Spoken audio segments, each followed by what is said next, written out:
Hello friends, welcome to my channel. Hello Priya. இன்னைக்கு வீடியோவில் நம்ம என்ன பார்க்க போகிறோம்னு பார்த்தீங்கன்னா, சூப்பரான வெண்டைக்காய் புளிக்குழம்புங்க. இது டேஸ்ட் பார்த்தீங்கன்னா சூப்பராக இருக்குங்க. புளிக்குழம்பு வேணான்னு சொல்கிறவங்க கூட இந்த மாதிரி நீங்கள் செஞ்சு கொடுக்கும்போது விரும்பி சாப்பிடுவாங்கங்க. ஸோ வெண்டைக்காயில் ஒரு வழவழப்பு தன்மை இருக்குங்க. அந்த வழவழப்பு தன்மை இல்லாமல் சூப்பராக எப்படி புளிக்குழம்பு வைக்கலாம் அப்படிங்கிறதாங்க இந்த வீடியோவில் நம்ம பார்க்க போகிறோம். ஸோ வாங்க ஃப்ரெண்ட்ஸ், வீடியோக்குள்ளே போயிடலாம். இப்போ பாருங்கள், இது மாதிரி ஒரு பாத்திரம் வச்சுக்கிட்டு கொஞ்சமாக எண்ணெய் விட்டுக்கலாம். வெந்தயம் இது மாதிரி செவந்ததும் கொஞ்சமாக கடுகு போட்டுக்கலாம்.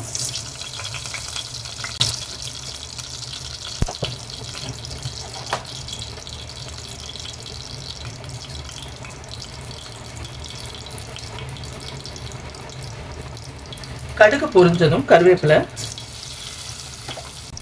புளிக்குழம்புக்கு சின்ன வெங்காயம் போட்டால் ருசியாக இருக்குங்க. அதனால கொஞ்சமாக சின்ன வெங்காயம், ஒரு பெரிய வெங்காயத்தை பொடியாக கட் பண்ணிருக்கேங்க, அதையும் ஆட் பண்ணிக்கலாம். இப்போ நல்லா வதக்கிடலாங்க. இப்போ நான் ஒரு 4 பல்லு பூண்டு உரிச்சு வச்சிருக்கேங்க, இதையும் ஆட் பண்ணிக்கலாம்.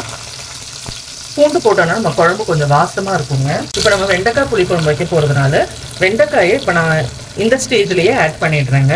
ஏன்னா வெண்டைக்காயிலேருந்து ஒரு வழவழப்பு தன்மை வரும். நம்ம வெங்காயத்தோடு சேர்த்து வதக்கும் போது தான் அந்த வழவழப்பு தன்மை போகும்.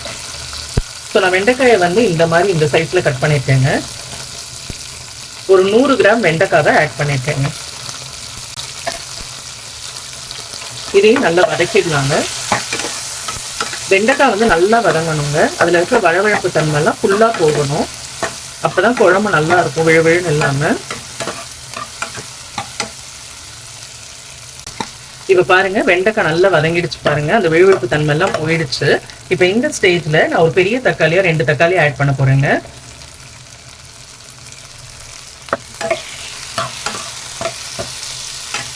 இது ஸ்டவ்வை சிம்ல போட்டுட்டு நம்ம தேவையான மசாலா ஐட்டங்கள்லாம் ஆட் பண்ணிக்கலாங்க.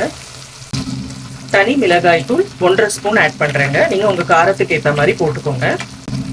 தனியாத்தூள் 2 ஸ்பூன், ஜீரகத்தூள் 1/2 ஸ்பூன், மஞ்சத்தூள் 1/4 ஸ்பூன். இப்போ இதை நல்லா வதக்கி விட்டுறலாங்க. இது மாதிரி வதக்கிட்டு அதுக்கப்புறம் நம்ம தண்ணி ஆட் பண்ணிக்கலாங்க. இப்போ ஸ்டவ்வை மீடியம் ஃப்ளேம்ல வச்சிடலாம். காய்கள்லாம் முங்கி கொஞ்சம் மேலே இருக்கிற வரைக்கும் தண்ணி ஊற்றிக்கோங்க. ஏன்னா நம்ம காய் வெந்ததுக்கு அப்புறம் புளி தண்ணியும் ஆட் பண்ணுவோம். குழம்பு ரொம்ப தண்ணி ஆயிடுச்சுன்னா நல்லா இருக்காது. அதனால காய் வேகிறதுக்காக கொஞ்சம் எக்ஸ்ட்ராவா ஆட் பண்றோம். இப்போ ஸ்டவ் ஃபுல் ஃப்ளேம்ல வச்சுட்டு நல்லா கொதிக்க விட்டுறலாங்க குழம்பு நல்லா கொதிச்சதும் நான் ஒரு லெமன் சைஸுக்கு புளி எடுத்து ஊற வச்சிருக்கேங்க. அந்த புளியை கரைச்சி ஊற்றிடலாங்க. இப்போ பாருங்க, குழம்பு நல்லா கொதிக்குது. இப்போ இந்த ஸ்டேஜ்ல குழம்புக்கு தேவையான சால்ட் ஆட் பண்ணிக்கலாங்க.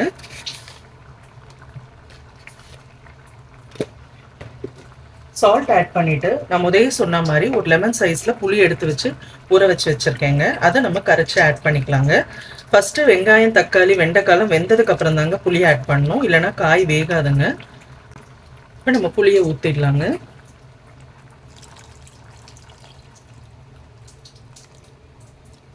புளியை ஊத்துனதுக்கு அப்புறம் ஒரு 10 நிமிஷம் நல்லா கொதிக்க விடணுங்க. இப்போ 10 நிமிஷம் ஆயிடுச்சுங்க. குழம்பு நல்லா கொதிக்குது பாருங்க. அவ்வளோதாங்க, சூப்பரான புளிக்குழம்பு ரெடி ஆயிடுச்சுங்க. இது ரொம்ப சூப்பராக இருக்குங்க டேஸ்ட்டு. நம்ம இறக்க போகிற கொஞ்ச நேரத்துக்கு முன்னாடி இந்த மாதிரி ஒரு துண்டு வெல்லம் ஆட் பண்ணிடுங்க. புளிக்குழம்புக்கு இந்த மாதிரி வெல்லம் போடுறதுனால அதனுடைய டேஸ்ட் இன்னும் என்ஹான்ஸ் பண்ணி கொடுக்குங்க, கூடுதலாக இருக்கும். ஸோ அவ்வளோதாங்க, சூப்பரான வெண்டைக்காய் புளிக்குழம்பு ரெடிங்க. ஸோ கண்டிப்பாக ட்ரை பண்ணுங்கள். ட்ரை பண்ணிவிட்டு எப்படி இருந்ததுன்னு சொல்லி கமெண்ட்டில் சொல்லுங்கள். இது வரைக்கும் சேனலை சப்ஸ்கிரைப் பண்ணாதவங்க சப்ஸ்கிரைப் பண்ணுங்கள். வீடியோ பிடிச்சிருந்தா ஒரு லைக் போடுங்க. நம்ம அடுத்த வீடியோவில் சந்திக்கலாம். பாய்.